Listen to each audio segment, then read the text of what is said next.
Hey kiddos, happy Wednesday! Today I'm going to read you a story about a new friendship. After this story, we are going to look at the literary elements of this story. We're going to focus on the characters, the setting, and the plot. We're focusing specifically on the main characters that are helping the story progress. And then we're looking at our setting. That's the time and the place, those two things. And then the plot. That's the first, next, then last. The events that happen in the story. So let's go ahead and get started because this is a super good book. Florence and Leon. As a child, when Florence went swimming, she often found herself a whole lap ahead of her friend Constance. As a reward, her mother used to buy her a slushy drink from the corner store. Florence always chose to drink it through a bendy straw full of twists and turns. Florence knew she'd grow up to be a colorful woman, a Florence full of flair. When Leon was a young boy competing with his friend Simon on the soccer pitch, sometimes he would end up diving sideways to the ground with the length of his whole body, in the absolutely wrong direction. To console himself when he returned home, he would pour himself a big glass of mango and melon juice. He would drink it with a super long straw that stretched to infinity. Leon knew he'd become a tall man one day, a long Leon. Now Florence has left her childhood behind her, and Leon is almost as tall as the ceiling. Florence gives swim lessons. She teaches children how to hold their breath underwater. Leon is an insurance agent. He sells assurance to people who want to ensure everything will go well when things go wrong. They don't know each other yet, but today their lives will change. Today they will collide. Like always, Florence is in a hurry. She is breathless and worried about being late. She doesn't look where she puts her feet and trips on a young man's cane. It's Leon. Florence falls backwards and Leon collapses. The swimming teacher muddles through an apology. "I'm sorry, sir, I didn't see you." "Not to worry, I didn't see you either. I have a small problem with my eyes." Florence looks at Leon's cane, a white cane with a red end. She doesn't know what to say. Faced with his confession, she decides to make her own, to make it equal between them. "Well, I have some small lung problems myself." There they are, both of them on the ground, giggling and helping each other to get back up. Oopsie. To get back up. Their encounter has been as honest as could be. They have talked about their disabilities even before sharing their names. Once they have gotten their introductions out of the way, Leon suggests they go get something to drink to treat themselves. But the young woman can't go right then because children in swimsuits are waiting for her. The two strangers make a plan to meet in an hour at the corner cafe. Patiently, Leon waits alone at the cafe until Florence's class is finished. When she arrives, 15 minutes late, he notices the perfume of her skin, a mixture of vanilla and chlorine.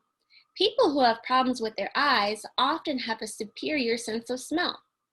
When one sense weakens, another sharpens, Leon explains to the swimming teacher.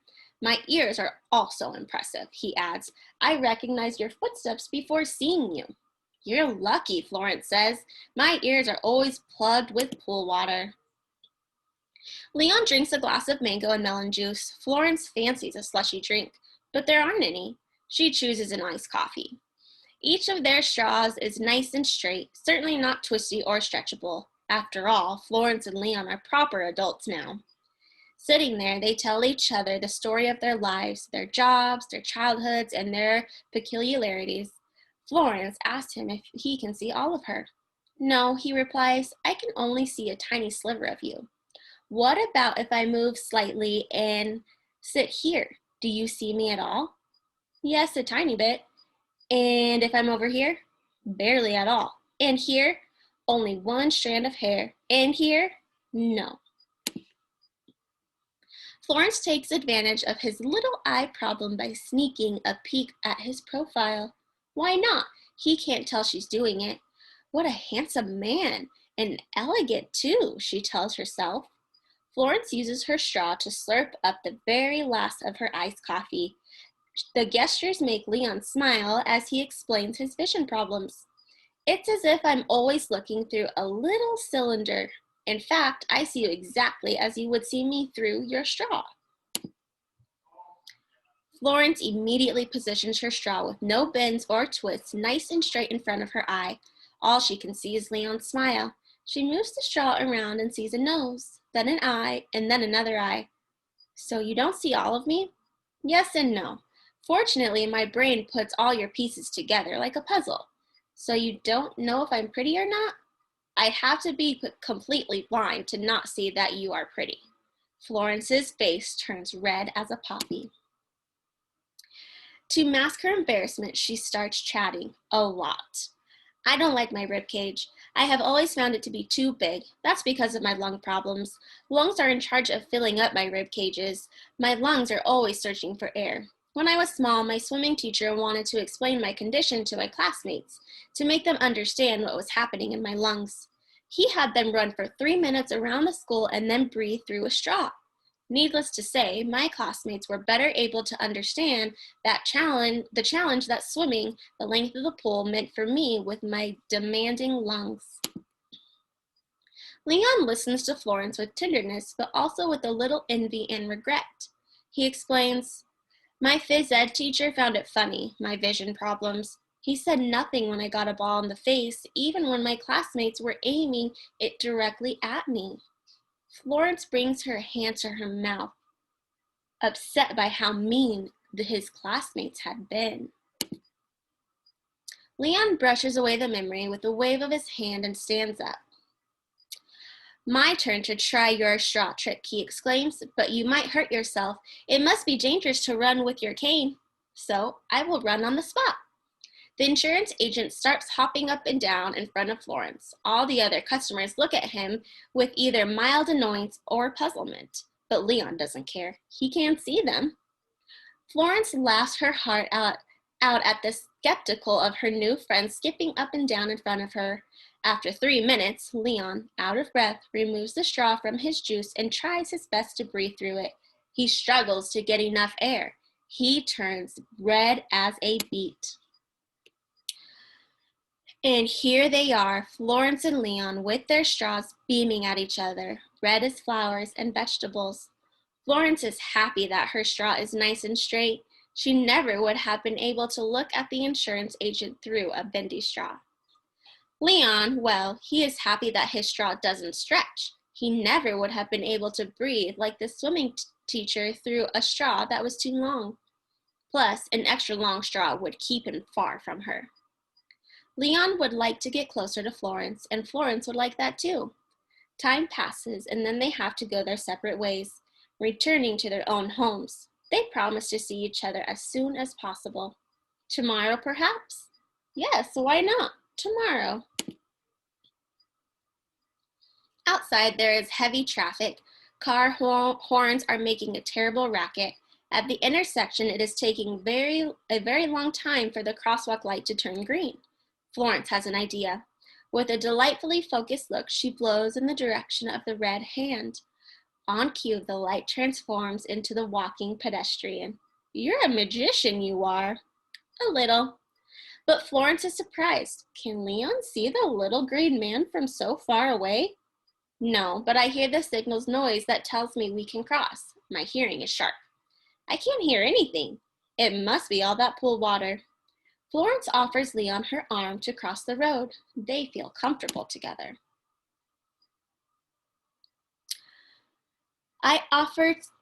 Perfect. I offer to be your ears. Perfect. I will be your eyes. For the rest of the day? Why not forever? Indeed, why not? That was such a good book. All right, guys, let's go ahead and move on to our Literary Elements graphic organizer. Okay, so you need a piece of paper and a pencil, so you can pause the video if you don't already have that in front of you. All right, we are going to do our trifold again. So if you remember, you're going to turn your paper this way, and you're going to bend this side in like this. Don't fold or pinch the crease yet. And then you're going to fold or roll this side in also, creating a burrito. Okay, once this paper, this edge right here, is even with this edge, you can go ahead and pinch down, making those folds, just like this. And please, please, please don't worry about making it perfect. It's just a graphic organizer, okay? So once it's like this, you folded it down flat. You're gonna take the top to the bottom, oops, the top to the bottom, just like this. So I'll show you again. The top to the bottom. And now you can pinch that crease. Now you have this square right here, okay? And you know if you did it right when you open it up and you have 6 boxes. You see? 1, 2, 3, 4, 5, 6. Okay? Now what you're gonna do is you're gonna take your pencil. I'm just gonna take this crayon I have right here because I want you guys to see. You're going to trace those lines that you folded, okay? And again, please don't worry about it being perfect. Mine is definitely not perfect.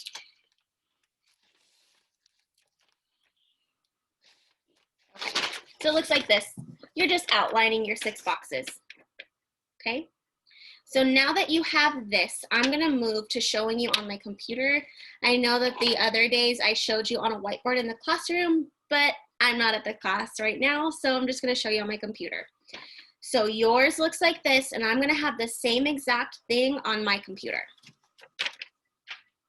Okay. All right, here we go. So here is mine. I have my 6 boxes. 1, 2, 3, 4, 5, 6. Just like that. Okay. Okay. Do you guys remember what we put in the first box? What's one of our literary elements? Character. Right there. So you're just going to put that at the top of your first box. And then in the next box, we are going to talk about setting. And the box under character is going to be our events in the story, our plot. And we're going to label those with first, and then, and next, and last. Okay? So here we go. This is our graphic organizer, and we are ready to fill it in. So here's the deal though. I'm gonna help you with your character and your setting, and you guys are gonna do the plot all by yourself, okay? So if you need to, please go back in the video, go back in the story, and look through that video again, or look through the pages, and you can figure out what happened first if you forgot, okay? There's no problem with that. That's called using your resources. So let's go ahead and start. Our first character was Leon. And then we had Flor, and I need to know how to spell it. Florence. Okay. Just like that. Those were the 2 main characters. Okay, and we also had their friends, right? At the beginning of the story, it talked about their friends. But are they really important in the story? Did it talk about them a lot? No. It really said their names only once, and then we didn't hear about them again. So they're not important characters in our story, okay? The setting, the place, and the time. We have a couple different settings in this story. The first one, we started at the pool, and then Leon was on the soccer field, and they call it something different in the story. Did you guys notice that? And then we have the cafe, the corner cafe, right? Okay. If you guys wanted to, you could argue that the corner cafe is where most of the story takes place, so that's the important setting. You could just put corner cafe if you wanted to. Okay, and now that we have the place, we are going to say the time. Did they say a specific time? Did they say Saturday at 3 o'clock? Did they say October 28th, 2019? No, they didn't say any of that. But we could use the context clues in the story. These are just things that, like pictures that we see or surrounding words in the story to help us. So for our context clues, if we look at the story, was it ever nighttime in the story? Was it ever dark? Did we ever see the moon or the stars? It was always bright, right? It was always bright.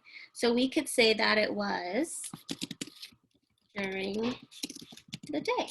Simple as that. That can be a setting, okay? So now this is your guys' turn. You are going to go back in the story, like I said, and write down one sentence about what happened first. This is just a simple, oh, and then again, it doesn't have to be a complete sentence, right? Just jot down a little blurb of what happened first. And then you're gonna draw a little picture of what happened first also. Simple, quick picture. Don't spend like 10 minutes on the picture. It should take you less than a minute, okay? You're gonna do that for then, next, and last. So simple jot down of your ideas and then a simple little picture, all right? And don't lose this because we are gonna use this for Thursday and Friday's activity as well. Just like with Miss Baker, where you took your graphic organizer and then you used it to write a paragraph, we're gonna do that with this story also. All right, kiddos? So go ahead and fill this out on your own. And if you have any questions, you can always reach out to me, Miss Baker, or Miss Buck. All right, guys? So I will see you later and have a good day.